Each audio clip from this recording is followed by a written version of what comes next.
I filed a formal complaint with the HOA board, forcing Todd to provide the records.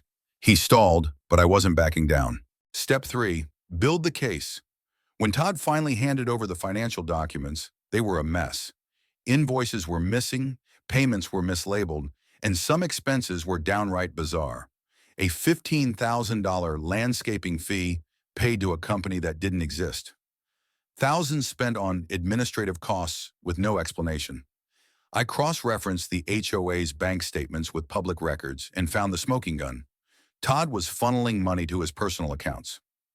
I compiled everything into a detailed report, complete with spreadsheets, photos, and notarized statements from neighbors who had seen Todd's antics firsthand. Step 4. The coup. I waited for the annual HOA meeting, which was typically a snooze fest attended by only a handful of homeowners. But this time, I made sure people showed up. I spent weeks knocking on doors, explaining what Todd had been up to. I didn't share everything, just enough to get people angry and curious.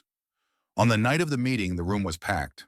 Todd started the meeting like usual, droning on about how difficult it was to manage the HOA and how much he'd sacrificed for the community. That's when I stood up. I calmly asked if he could explain some discrepancies in the budget. Todd laughed nervously and said, "I don't think this is the time or place." I replied, "Actually, Todd, it's the perfect time." I handed out copies of my report to everyone in the room. The mood shifted instantly. People started reading, whispering, and then shouting. Todd tried to regain control, but it was too late. I called for a vote to remove him as president. By the end of the night, Todd was out. Step 5. The final blow. After Todd was removed, we hired an independent auditor to go through the HOA's finances. They confirmed everything. Todd had embezzled over $50,000, mismanaged tens of thousands more, and committed multiple counts of fraud. We reported him to the police and filed a civil lawsuit to recover the stolen funds. But it didn't end there. Todd had to sell his house to pay restitution and legal fees. His name became a running joke in the neighborhood, and no one would touch him professionally. With Todd gone, we restructured the HOA to prevent another dictator.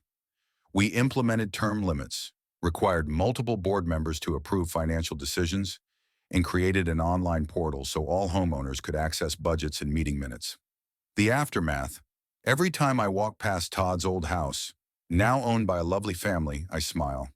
The pool is open, the landscaping is beautiful, and the HOA fees are lower than ever. Todd, meanwhile, moved to a neighboring town, where he reportedly tried to join another HOA board, only to be laughed out of the room.